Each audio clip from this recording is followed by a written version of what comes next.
Hello मित्रांनो, स्वागत आहे पुन्हा एकदा तुमचं ठाकरे कम्प्युटरच्या यूट्यूब चॅनलवरती. मित्रांनो, आजच्या व्हिडिओमध्ये आपण शिकणार आहोत मायक्रोसॉफ्ट पॉवर पॉईंटमधील व्ह्यू टॅब. मित्रांनो, आतापर्यंतच्या सर्व व्हिडिओमध्ये आजपर्यंत आपण पूर्ण पॉवर पॉईंट कंप्लीट करून घेतलेले आहे. सगळे टूल्स, सगळे एक एक टॅब मी तुम्हाला डिटेलमध्ये शिकवलेले आहेत.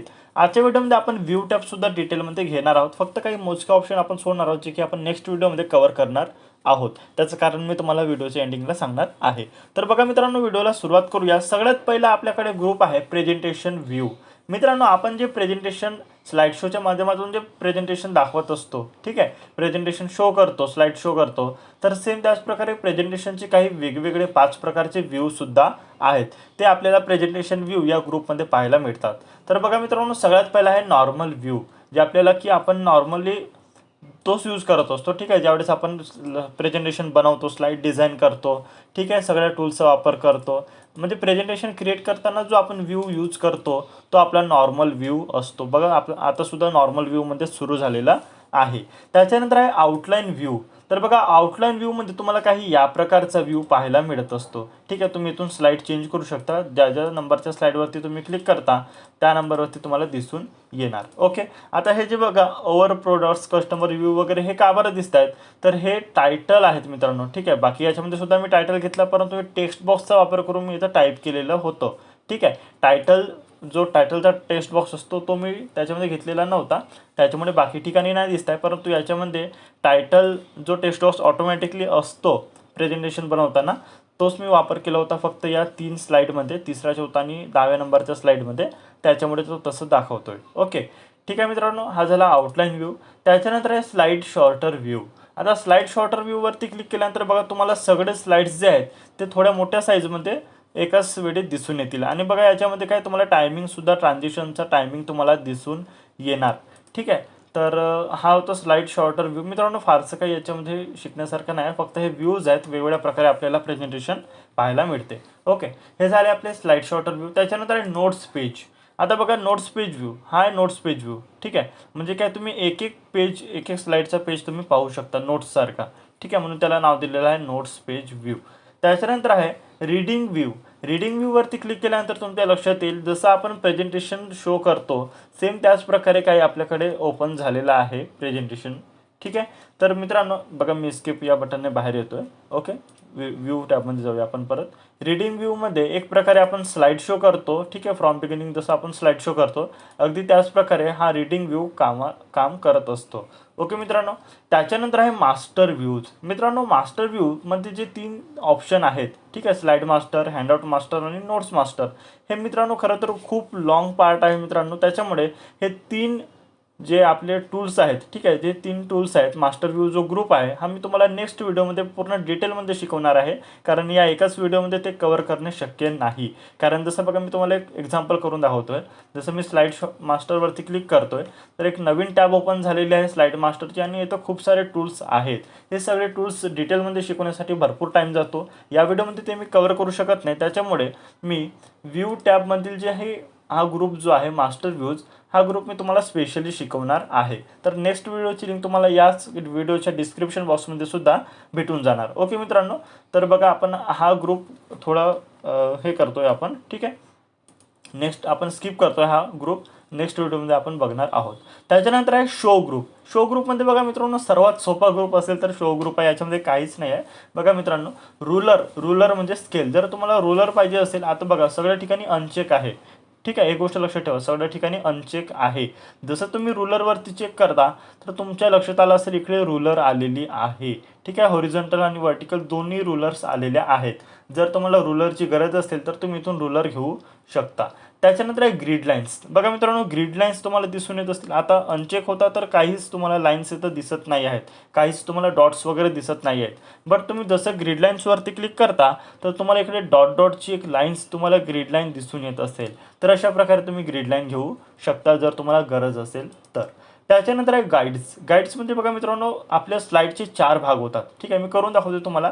गाईड्सवरती आपण चेक करूया. आता बघा, 4 भाग झालेले आहेत. म्हणजे तुम्हाला काही 4 भागामध्ये दाखवायचं असेल, बरोबर सेट करायचं असेल, तर तुम्ही गाईड्स या टूलचा वापर करू शकता.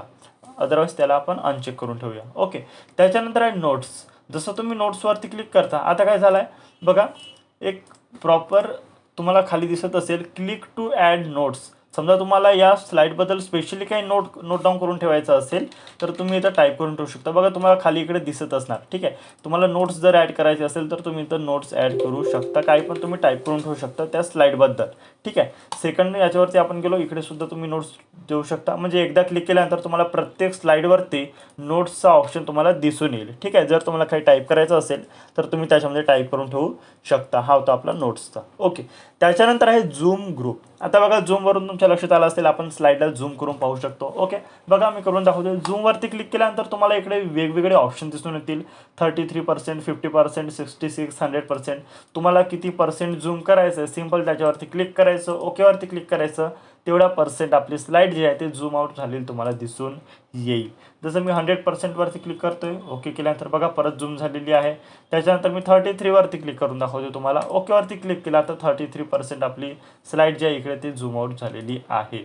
ठीक आहे, हे केल्यानंतर तुम्हाला फिट टू विंडो म्हणजे बरोबर विंडोमध्ये फिट होण्यासारखे जर पाहिजे असेल तर फिट टू विंडोवरती तुम्ही क्लिक करू शकता. ओके, आता बघा इकडून सुद्धा तुम्ही पर्सेंटेज कमी जास्त करू शकता. 33, 39 तुम्हाला जेवढं पाहिजे. जसं मी 22% केला, ओकेवरती क्लिक केला, बघा इकडे परत हे झालेलं आहे. ठीक आहे, फिट टू विंडोवरती क्लिक केल्यानंतर तुमचं परत फिट टू फिट 100% आलेलं तुम्हाला दिसून येईल. ओके, तर अशा प्रकारे तुम्ही कमी जास्त करू शकता. तुम्हाला जेवढं पर्सेंट ठेवायचं तेवढं तुम्ही करू शकता. बघा मित्रांनो इकडे सुद्धा एक झूमचं ऑप्शन दिसत आहे. तिकडून तुम्ही स्लाईड झूम करू शकता. ओके, हे आपण विंडोज झूम करू शकतो आणि इकडून स्लाईड आपण कमी जास्त झूम आउट झूम इन करू शकतो. ओके मित्रांनो, तर हा होता आपलं झूमचा. त्याच्यानंतर तुम्हाला दिसत असेल कलर आणि ग्रे स्केल. ग्रे स्केल म्हणजे सुद्धा ब्लॅक अँड व्हाईटचाच प्रकार आहे. इकडे तुम्हाला दिसून येईल कलर, ग्रे स्केल आणि ब्लॅक अँड व्हाईट. ओके, तर बघा मित्रांनो कलर म्हणजे काय, आपल्याला नॉर्मली जे आपण प्रेझेंटेशन बनवलं आहे ते कलरमध्ये बनवलं आहे, आपल्याला कलरमध्ये दिसत आहे. जर तुम्ही ग्रे स्केलवरती कराल तर तुम्हाला सगळं ब्लॅक अँड व्हाईट्समध्ये दिसून येईल. ठीक आहे, सगळं ब्लॅक अँड व्हाईट दिसतंय. ओके, याला परत तुम्हाला बॅक टू कलर करायचं असेल तर इकडे तुम्हाला ऑप्शन दिसतंय बॅक टू कलर व्ह्यू, याच्यावरती कलर करून घ्यायचं. ओके, बघा व्ह्यू टॅबमध्ये दुसरा एक ऑप्शन आहे ब्लॅक अँड व्हाईट. बघा मित्रांनो सेमच काम करतो, याच्यामध्ये काही फारसं चेंज म्हणून नाही आहे. ठीक आहे, सेमच काम करतोय. तर तुम्ही ब्लॅक अँड व्हाईट किंवा ग्रे स्केल करू शकता तुमच्या आवश्यकतेनुसार. अदरवाईज तुम्ही बॅक टू कलर व्ह्यू करून घ्या. त्याच्यानंतर बघा मित्रांनो इकडे विंडोज नावाचा एक ग्रुप दिसत असेल, त्याच्यामध्ये न्यू विंडो हा पहिला टूल आहे. न्यू विंडोवरती क्लिक केल्यानंतर काय होते बघा, सेम विंडो. ठीक आहे, जसं आपली ही पॉवर पॉईंटची विंडो सुरू आहे, सेम विंडो पॉवर पॉईंटची डुप्लिकेट विंडो तयार होते. बघा मी करून दाखवतोय. न्यू विंडोवरती मी क्लिक केलं, आता काय झालं, नवीन विंडो तयार झाली आहे. बघा हे आपली पहिली विंडो. ठीक आहे, हे पहिली विंडो आहे आणि हे दुसरी विंडो. आता कशावरून ओळखायचं तर बघा इकडे तुम्हाला दिसत असेल ठाकरे कम्प्युटर्स 1. ठीक आहे, ठाकरे कम्प्युटर्स रेशो 1. का बरं 1? कारण ही पहिली विंडो आहे म्हणून. ठाकरे कम्प्युटर्स का बरं येतोय, कारण मी या प्रेझेंटेशन फाईलचं नाव दिलेलं आहे ठाकरे कम्प्युटर्स म्हणून, त्याच्यामुळे ते ठाकरे कम्प्युटर्स टायटल येत आहे. आणि इकडे 1 म्हणजे पहिली ही विंडो आहे. त्याच्यानंतर इकडे बघा तुम्हाला दिसत असेल ठाकरे कम्प्युटर्स 2 म्हणजे हे दुसरी विंडो आहे. तर अशा प्रकारे तुम्ही 2-3 विंडो असे नवीन नवीन विंडो क्रिएट करू शकता. बघा आता तिसरा नंबर आलेला आहे. तर अशा प्रकारे तुम्ही नवीन नवीन विंडो घेऊ शकता. आता मित्रांनो याचं काम काय आहे, ठीक आहे, काम काय आहे याच्यामध्ये तर बघा, ज्यावेळेस आपण एखादी प्रेझेंटेशन बनवत असतो आणि आपल्याला काही एक्सपेरिमेंट करून पाहायचं असेल, नाही इथे हा कलर ठीक नाही तो कलर करून पाहावा. ठीक आहे, तर काय आपण एक एक स्टेप थोडी बॅक करत जाणार. आपल्याला असं वाटतं की नाही इथं आता याच्यामध्ये मला फॉन्ट कलर चेंज करून पाहायचं, याच्यामध्ये फोटो चेंज करून पाहिजे, मग काय आपल्या ओरिजिनल फाईलला कधी कधी सेव्ह होऊन जातो. तर त्याच्यासाठी तसं काही होऊ नये म्हणून आपण नवीन एक डुप्लिकेट विंडो क्रिएट करून त्याच्यामध्ये आपण एक्सपेरिमेंट करून पाहू शकतो. जर आपल्याला आवडलं तर आपण त्याला सेव्ह करू शकतो फाईलच्या मदतीने, अदरवाईज त्याला क्लोज करून सुद्धा आपण ठेवू शकतो. ओके मित्रांनो, त्याच्यानंतर आहे अरेंज ऑल. ठीक आहे, न्यू विंडो आपलं झालं अरेंज ऑल. आता अरेंज ऑल काय आहे, अरेंज ऑलवरती क्लिक केल्यानंतर तुम्हाला दिसून येईल जे आपण 2 विंडो घेतले होते, म्हणजे एक पहिली विंडो तर ही आहे. ठीक आहे, 1 दिसतंय तुम्हाला आणि दुसरी विंडो इकडे आलेली आहे. ठीक आहे, मी मॅक्झिमाइज करतोय. अरेंज ऑल म्हणजे काय, 2 विंडो एकसाथ दिसणार. जर तुम्ही परत तिसरी विंडो घेतले आणि व्ह्यूवरती जाऊन जर अरेंज ऑल केले तर 3 विंडो तुम्हाला एकसाथ दिसणार हाफ याच्यामध्ये. ओके, बघा मी एकाला कोणत्या याला मॅक्झिमाइज करतोय. ओके, तर हा होता अरेंज ऑल. म्हणजे आपल्याला जेवढे आपण विंडोज यातून घेतो तेवढे विंडो एका वेळेस अरेंज दिसून येणार. कास्कॅड म्हणजे काय तर कास्कॅड स्टाईलमध्ये तुम्हाला दिसून येतील. बघा तिन्ही विंडो एकामागे एक आलेले आहे. तर अशा प्रकारे तुम्ही कास्केड स्टाईलमध्ये सुद्धा विंडोज घेऊ शकता. याला मॅक्झिमाइज करतोय. ओके, व्ह्यूवरती गेला आपण कास्केड. त्याच्यानंतर आहे मूव स्प्लिट. मूव स्प्लिटचं काम काहीच नाही मित्रांनो, बिलकुल छोटंसं काम आहे. नॉर्मली बघा आपण इथून आपल्याला स्लाईड मोठी किंवा लहान जसं झूम करून पाहिजे ते आपण करतो. ठीक आहे, झूमच्या मदतीने. अगदी मूव स्प्लिटचं काम काय, जसं मी मूव स्प्लिटवरती क्लिक करतो, इकडे तुम्हाला दिसत असेल आपला कर्सर जो आहे खाली आलेला आहे. इकडे बघा, इकडे दिसत असेल तुम्हाला लेफ्ट साईडला खाली. ठीक आहे, इथून तुम्ही कमी जास्त करू शकता. हे तर आपण असं पण करू शकतो. या ऑप्शनची काय गरज होती, बट असं मायक्रोसॉफ्ट ऑफिसने आपल्याला दिलेलं आहे म्हणून आपण यूज करणार. ओके, बघा व्ह्यू टॅबमध्ये मूव स्प्लिटवरती क्लिक केल्याबरोबर बघा आपला कर्सर इथे होता. ठीक आहे, जसं मी याच्यावरती क्लिक करतो आपला कर्सर काय होतं, इकडे लेफ्ट साईडला खाली येऊन जातोय. म्हणजे काय, आपण इथून मग इकडे कमी जास्त करू शकतो. ठीक आहे, झूम आउट झूम इन करून पाहू शकतो किंवा उभ्या याच्यामध्ये सुद्धा आपण झूम आउट झूम इन करून पाहू शकतो. ठीक आहे, तर अशा प्रकारे आपण स्प्लिट अप त्याला करू शकतो. एक प्रकारे झूम नाही म्हणणार त्याला, स्प्लिट अप करू शकतो. त्याच्यानंतर आहे स्विच विंडो. आता बघा आपण 3 विंडो घेतले होते न्यू विंडोजच्या माध्यमातून. एक तर पहिली विंडो होती, हे आपली पहिली विंडो आहे. ठीक आहे, दुसरी विंडो, आता हे दुसरी. बघा मी तुम्हाला दाखवतोय, 3 विंडो आपल्याकडे आहेत. ठीक आहे, टोटल 3 विंडो आहेत.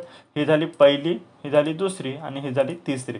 ओके, आता बघा काय होत आहे, मी तुम्हाला एक मॅक्झिमाइज विंडो करतोय. ठीक आहे, किती, दुसऱ्या नंबरची विंडोज मी मॅक्झिमाइज केलेली आहे. स्विच विंडोवरती क्लिक केल्यानंतर बघा आता दुसरी विंडो सुरू आहे म्हणून दुसऱ्या विंडोवर आपला राईट आहे. जसं मी तिसरी विंडो सुरू करतो, आता काय झालं बघा, व्ह्यूमध्ये गेल्यानंतर स्विच विंडो, आता बघा तिसऱ्या विंडोवरती टिक आलेला आहे, राईट टिक आलेला आहे. म्हणजेच काय, तुम्ही ज्या विंडोजवरती ओपन करता. ठीक आहे, आता खूप साऱ्या विंडोज जर तुम्ही घेतल्या आणि तुम्हाला एक एक विंडो पाहायची आहे तर तुम्ही विंडोज इथून स्विच विंडोचा वापर करून पाहू शकता, जे कोणती तुम्हाला विंडो पाहायची असेल ते. ओके मित्रांनो, तर हा होता आपला स्विच विंडो टूल. त्याच्यानंतर बघा तुम्हाला मॅक्रोज हा एक ऑप्शन दिसत असेल. मित्रांनो, मॅक्रोज हा ऑप्शन स्वतःमध्येच खूप मोठा ऑप्शन आहे. खूप काही याच्यामधून करता येते. परंतु जसं आपण मायक्रोसॉफ्ट वर्ड आणि मायक्रोसॉफ्ट एक्सेलमध्ये मॅक्रोजचा वापर करतो, तसं पॉवर पॉईंटमध्ये आपल्याला डायरेक्टली मॅक्रोजचा वापर करता येत नाही. मायक्रोसॉफ्ट पॉवर पॉईंटमध्ये मॅक्रोजचा वापर करण्यासाठी आपल्याला एक्स्ट्रा डेव्हलपर टॅब ॲड करावी लागते. तर मित्रांनो, त्याच्यासाठी सुद्धा मी एक स्पेशल व्हिडिओ बनवणार आहे. त्याच्यामध्ये आपण डेव्हलपर टॅब कशाप्रकारे ॲड करायचे आणि कशाप्रकारे मॅक्रोजचा वापर करत असतो, मॅक्रोजचा वापर काय आहे, सगळं काही डिटेलमध्ये मी तुम्हाला त्या व्हिडिओमध्ये शिकवणार आहे. ओके मित्रांनो, तर अशा प्रकारे आपण मास्टर व्ह्यू आणि मॅक्रोज हे 2 ग्रुप जे आहेत ते मी तुम्हाला स्पेशल व्हिडिओमध्ये सांगणार आहे. बाकी सगळे टूल्स मी तुम्हाला डिटेलमध्ये शिकवलेले आहेत. या टूल्समधून जर तुम्हाला काही नाही समजलं असेल तर तुम्ही मला कमेंट करून नक्की विचारू शकता. आणि खाली व्हॉट्सअप ग्रुपची तुम्हाला लिंक दिसणार डिस्क्रिप्शन बॉक्समध्ये, तर तिथे क्लिक करून तुम्ही माझ्या व्हॉट्सअप ग्रुपला जॉईन व्हा. तिथे सुद्धा तुम्ही प्रश्न विचारू शकता तुम्हाला काही अडचण असेल तर. मित्रांनो, व्हिडिओ कसं वाटलं ते कमेंट करून नक्की सांगा. व्हिडिओबद्दल काही शंका असतील तर व्हॉट्सअप ग्रुपला जॉईन व्हा आणि व्हॉट्सअप ग्रुपला तुम्ही विचारू शकता. सोबतच तुम्ही कमेंटमध्ये सुद्धा विचारू शकता. व्हिडिओमध्ये जर तुमची हेल्प झाली असेल तर इतरांना सुद्धा शेअर करा. आणि अशाच व्हिडिओसाठी आपले ठाकरे कम्प्युटर्स या यूट्यूब चॅनलला आताच सबस्क्राईब करा. थँक्यू मित्रांनो.